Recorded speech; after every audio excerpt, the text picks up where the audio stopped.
करके मैया ने पकड़ लिया। अब जे ही मैया ने एक हाथ पकड़ा तो लाला का जो भय था वो देखने लायक था। मैया भी डर गई, लाला के भयभीत रूप को देखकर छड़ी फेंक दी। इतना भयभीत प्रभु हो गए कि अब मैया साटी चलाएगी, अब डंडा चलते हैं। लीला बिहारी श्री ब्रजेंद्र नंदन यशोदा नंदन श्री लालजू महाराज की पावन पवित्र लीला का जो श्रवण मात्र से भगवत प्राप्ति कराती है। प्रातःकालीन बेला है, लालजू महाराज को जगाया मैया ने, जगा करके सबसे पहले भोग लगाया माखन में। लाला है ना, रात्रि में सोए हैं, मुख प्रक्षालन करके भोग लगाया और कहा चलो स्नान करो। तो लालजू महाराज जैसे छोटा बालक स्नान के लिए नहीं, स्नान के तो बैठे हैं और एक छोटी सी स्वर्ण की कलसिया में अनुकूल जल चुपचाप लाई और चौकी पे बैठी ऊपर से डाल दिया। वैसे एकदम जैसे छोटा बालक कैसे करता है। बहुत सुंदर कुंतिल केश है, वारी धारा जल की धारा स्वर्ण के कलश से मैया डाल, नेत्र कपोल स्कंद उदर अभिषेक होता चला जा रहा है। श्री कृष्ण चंद्र जी का एक कलशिया से ही स्नान हो पाया क्योंकि भाग पड़े। फिर मैया पकड़ के लाती है, अब नहीं डालूंगी, जल नहीं डालूंगी, पर पुछवा तो ले, तेरा शरीर गीला है। बहुत कोमल वस्त्र से लालजू के शरीर को अब पोंछती है। एक कलसिया जल में परेशान हो गए और महान जलराशि को चीरते हुए रसातल में जाके पूरी पृथ्वी को अपने दांत के अग्रभाग में रखकर वाराह रूप से लाए थे। यही तो है, दूसरे कोई थोड़ी है। स्नान के परे अंगों को पोंछ करके श्रृंगार करती है। इतना सुंदर बाल रूप है। अब वो जितना भजन करोगे उतना ही भाव में आएगा। ऐसे तो आंख मूंदोगे तो अंधकार दिखाई देगा। अब वस्त्र धारण कराए, पीत वस्त्र, पीतांबर, झगुलिया, छोटी धोती, करधनी, पायजेब, नूपुर रुंझुन रुंझुन कर रहे। करधनी में भी छोटी छोटी घंटी लगी हुई है। आंखों में अंजन मैया लगाई, बड़े विशाल नेत्र, यहाँ नजर न लग जाए बिंदी रख देती है। हाथ पकड़े हुए कि भाग जाएगा ये, अभी खेल ले। श्रृंगार किया और कहा लाला भोजन की रुचि है, चलो। विविध पकवान पहले से ही, और खास बात है मैया किसी भी दासी से नहीं बनवाती, शास्त्रों दासियां हैं। यहां तक कि मैया लाला की जो गौएं हैं पद्मगंधा आदि, स्वयं उनको चारा देती है, स्वयं दूहती है, स्वयं वो दही जमाती है, स्वयं मक्खन निकालती। दास दासियों को जो लालजू पसंद करते हैं वो छूने भी नहीं देती। लालजू के लिए पहले ही भोग बना रखा है। सेवा की यही प्रधानता है, जब तक शरीर में दम हो तब तक स्वयं ना अपने शरीर की किसी से सेवा कराए, ना अपने ठाकुर की सेवा कराए। स्वयं अम्बरीश जी अपने हाथ से पोछा लगाना, सोनी लगाना, ये से तो सुदर्शन चक्र अम्बरीश जी की सुरक्षा में था। ये जैसे ठाकुर जी की सेवा पैसा दे के कराई जाती तो ठाकुर जी पैसा और दे देते हैं। ठाकुर जी मिलने वाले नहीं, ये बात समझ। विश्वपति विश्वंभर भगवान हाथ पकड़े हुए यशोदा मैया ले गई, सुंदर आसन पर बिछाया, आगे चौकी लगाई। ये मुरब्बा, ये अमुक सुठी सरस जलेबी बोरी, ए रस भरी जले जी जेवत रुचि नहीं थोरी। लालजू प्रसाद पाने के लिए तो जबान में पानी आ ही जाना चाहिए। अब इतना बढ़िया भोग लग रहा है। लालजू को मैया मना कर ऐसे ही भोग पवाया जाता है। कुछ लोग तो ऐसे दिखा दिए, ये ठाकुर को आप ठाकुर नहीं मानते, मूर्ति मानते हैं। कुछ लोग रख दिए तो आप ठाकुर को ठाकुर नहीं मानते हैं। कैसे?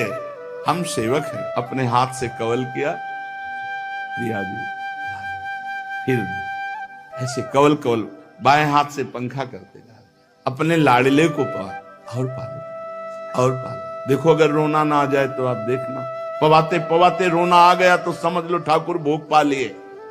अब ऐसे ये यथा माम प्रपद्यन्ते तास्तथे, जैसे आप भजोगे वैसे।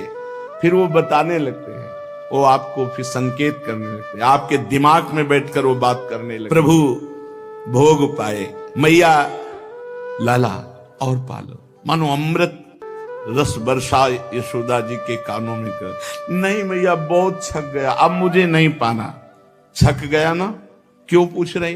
कहीं जाके दूसरे के घरों में उपद्रव न करने लगे, नहीं और पाले, नहीं छक गया।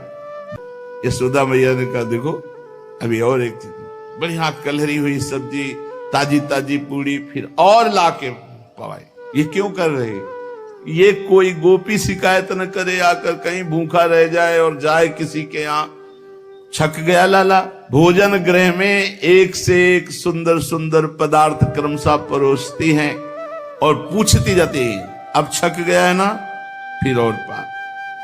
बलदाऊ टेरी बुलाए, ये सुनी हलधर तहां आए। बलदाऊ तू भी आके पाले। सटरस भोजन मैया पवाती, फिर आचमन कराती, फिर पान मुख में पवाती है और फिर बलिहारी जाती है। मैया अब खेलने जाऊं? अकेले नहीं, दाऊ बलराम इसके साथ, किसी के घर न जाने पावे, इसके साथ जाओ। श्रीदाम सुदाम वसुदाम आदि सखा बाहर सब खड़े थे। बलराम जी ने कहा मैया तू चिंता मत कर, मेरे साथ है, कोई उपद्रव नहीं करेगा। मैया बहुत डरती थी कहीं किसी का, और चंचलता की मूर्ति लालजू। भागे, बलराम जी हाथ पकड़ करके साथ भागे। बड़े हैं, सखाओं की भीड़ घर के बाहर नंद भवन के बाहर थी। सब उल्लसित होकर कोई गले से लगा रहा है, कोई गाल नोच रहा है, कोई कांधे पे हाथ डाल रहा, मेरा कन्हैया मेरा कन्हैया। बलिहारी है इन ब्रज गोप बालकों की। अखिल कोटि ब्रह्मांड नायक परात्पर ईश भगवान श्री कृष्ण की गलवैया दे रहे हैं। बलराम जी एक क्षण के लिए नहीं छोड़ रहे हैं, हाथ पकड़े हुए हैं। मित्रों से इशारे में पूछते हैं तू कैसा है? ठीक है। सब सखाओं से भगवान ने पूछा।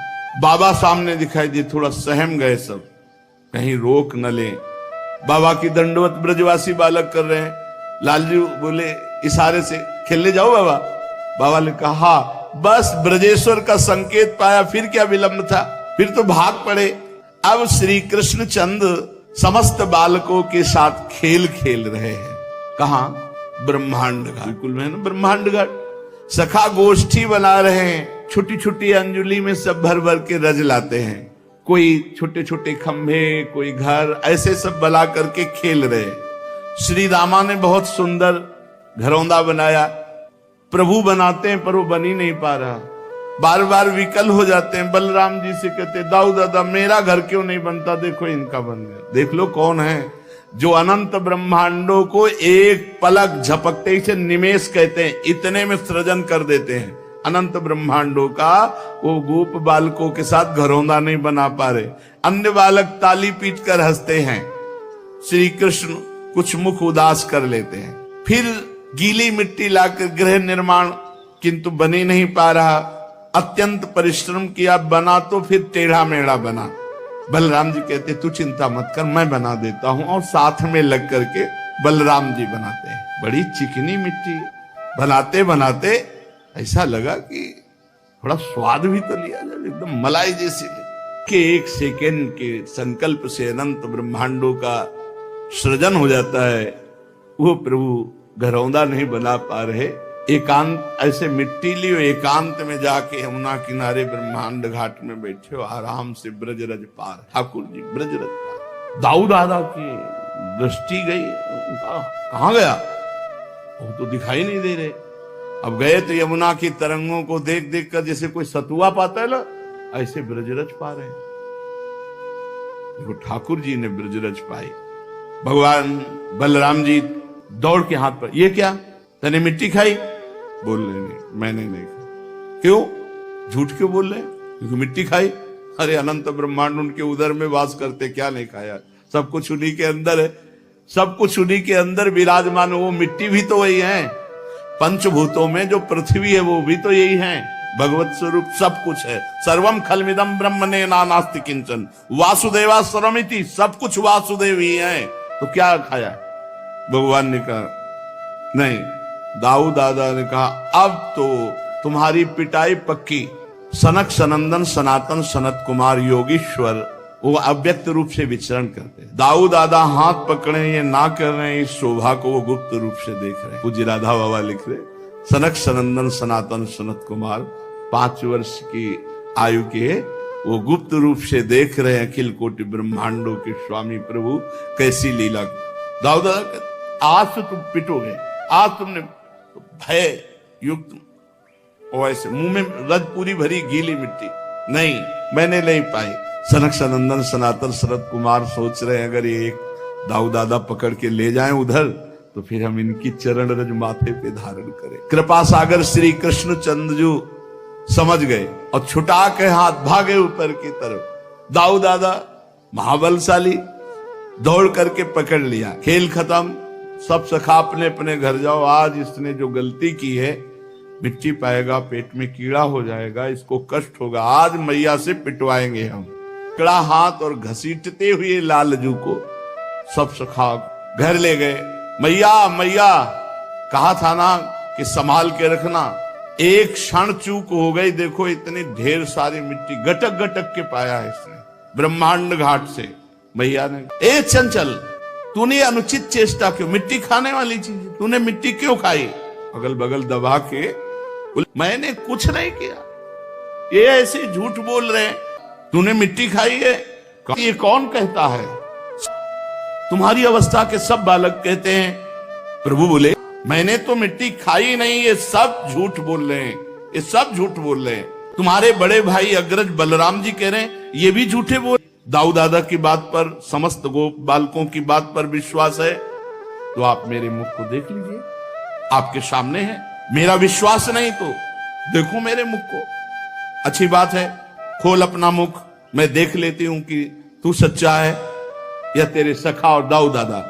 श्री कृष्ण चंद्र के मुख की परीक्षा करने चले। अनंत ब्रह्मांडपति भगवान श्री कृष्ण ने जननी की आज्ञा का पालन करते हुए अपने श्री मुख को खोला। जेव ही मुख खोला, खेल से मनुष्य बालक बने हुए भगवान श्री कृष्ण चंद्रजू ने अपने मुख को खोला तो क्या देखा मुख में? छोटे से नंदनंदन के यशोदा जी ने जहां कहा कि मुख खोल, भगवान ने आ किया तो देखा मुख में चर अचर संपूर्ण विद्यमान। आकाश, दिशाएं, पृथ्वी, पहाड़, द्वीप, समुद्रों सहित सारी पृथ्वी, वायु, वैद्युत, अग्नि, चंद्रमा, तारा, ज्योतिष मंडल, तेज, पवन, जल, वैकारिक अहंकार के देवता, मन, इंद्री, पंचतन मात्रा, ये सब श्री कृष्ण के मुख में। जीव, काल, स्वभाव, कर्म, उनकी वासना, शरीर, विभिन्न रूपों में देखने वाला है सारा संसार, और ब्रज में ब्रजराज और अपने आप को भी लाला के मुख में। बड़ी शंका में पड़ गई, सोचने लगी कि ये कोई स्वप्न है या कोई माया भगवान की, कहीं मेरी बुद्धि को कोई भ्रम तो नहीं हो गया। नहीं, मैंने अपने बालक के मुख में देखा। नहीं, मेरे बालक के मुख में कैसे? नहीं, ये तो जन्म से कुछ न कुछ ऐसे दिव्य चमत्कार प्रकट हो रहे हैं। हमें लगता है कोई सिद्ध योगी है जो चित्त, मन, कर्म और वाणी के द्वारा ठीक ठीक सुगमता से अनुमान के विषय नहीं होते। सारा विश्व जिनके आश्रित है, जो इसके प्रेरक हैं और जिनकी सत्ता से इसकी प्रतीत होती है, जिनका स्वरूप सर्वथा अचिंत है, उन प्रभु को मैं प्रणाम करती हूँ। ये मैं हूँ, ये मेरे पति ब्रजराज हैं, ये मेरा लड़का है, मैं ब्रजराज की समस्त संपत्ति की स्वामिनी हूँ, ये गोपियां गोधन मेरे अधीन है, ये मेरी कुमति है। यशोदा जी सोच रहे, मेरे भगवान एकमात्र आश्रय में, उन्हीं की शरण में हूँ। ओहो, मैं जिन्हें पुत्र समझ रही हूँ तो साक्षात भगवान है। जब श्री कृष्ण के तत्व को यशोदा मैया समझने लगी तो वात्सल्य ने तुरंत डांट लगाया ज्ञान शक्ति और ऐश्वर्य शक्ति को, यहां से तुरंत चलो, हमारा राज्य है, तुम यहां कैसे प्रवेश कर गए? तुरंत वो घटना एकदम हटी और वात्सल्य भाव छा गया। अरे मेरे दुलारे लाला, अरे मेरे प्यारे लाला, दुलार करने लगी मैया। और उनको ऐसा लगा कि मेरी निगोड़ी आंखों का ही कुछ दोष है, मेरी आंखों में पता नहीं क्या हो जाता है, क्या क्या दिखने लगता है, और मेरे लाला और हृदय से लगा लिया। महाराज परीक्षित जी ने पूछा, हे परमहंस शिरोमणे, ये नंद बाबा और यशोदा मैया ने ऐसी कौन सी साधना की, तपस्या की, जिनको स्वयं सच्चिदानंद भगवान से ऐसा सुख मिल रहा है, भगवान उनका स्तन पान कर रहे हैं, वो भगवान को डांट रहे, हे मुख खोल। भगवान भयभीत हो रहे, जिनसे काल भी थर्राता है, जिनके भय से सूर्य तपता है, वायु चलती है, यम अपना कार्य करते हैं, वही भगवान यशोदा जी के भय से कौन सा तप किया ऐसा। भगवान श्री कृष्ण की बाल लीलाएं जो वे अपने ऐश्वर्य और महत्ता आदि को छिपाकर ग्वालों के बीच में करते हैं, इतनी पवित्र हैं कि इन कथाओं को श्रवण करने मात्र से सारे पाप ताप नष्ट हो जाते हैं। त्रिकालदर्शी सिद्ध महापुरुष भगवान की लीलाओं को सुनते हैं और गाते हैं। वे ही लीलाएं देवकी वसुदेव जी को बिल्कुल देखने को नहीं मिली और नंद यशोदा जी अपार सुख लूट रहे, इसका क्या कारण है? तो श्री सुखदेव जी ने कहा, परीक्षित, नंद बाबा पूर्व जन्म में एक श्रेष्ठ वसु थे, उनका नाम द्रोण था और उनकी पत्नी का नाम था धरा। उन्होंने ब्रह्मा जी के आदेश का पालन करने के लिए बहुत काल तक कठोर तप किया। ब्रह्मा जी उन्हें आदेश किए थे सृष्टि रचना के लिए, तो उन्होंने कहा कि जब हम पृथ्वी पर जन्म लें तो हमारी संतान स्वयं सच्चिदानंद भगवान हो। ऐसा कठोर तप करके आशीर्वाद मांगा और हम उनकी अनन्य प्रेममयी भक्ति से युक्त हों। जो अनन्य प्रेममयी भक्ति संसारी प्राणियों को दुर्गतियों से पार करके महाप्रेम सुख प्रदान करती है। ब्रह्मा जी ने कहा ऐसा ही होगा। वही यशस्वी भगवान में द्रोण ब्रज में नंद बाबा के रूप में और उनकी पत्नी धरा यशोदा के रूप में हुई। अब इस जन्म में जन्म मृत्यु के चक्र से छुड़ाने वाले जनार्दन भगवान उनके पुत्र हुए। विशेष कृपा इनके ऊपर, ये महाप्रेम में उन्मत्त रहते हैं। ब्रह्मा जी की बात सत्य करने के लिए भगवान श्री कृष्ण बलराम ब्रज में रहकर समस्त ब्रजवासियों को अपनी बाल लीलाओं से आनंदित करते हैं।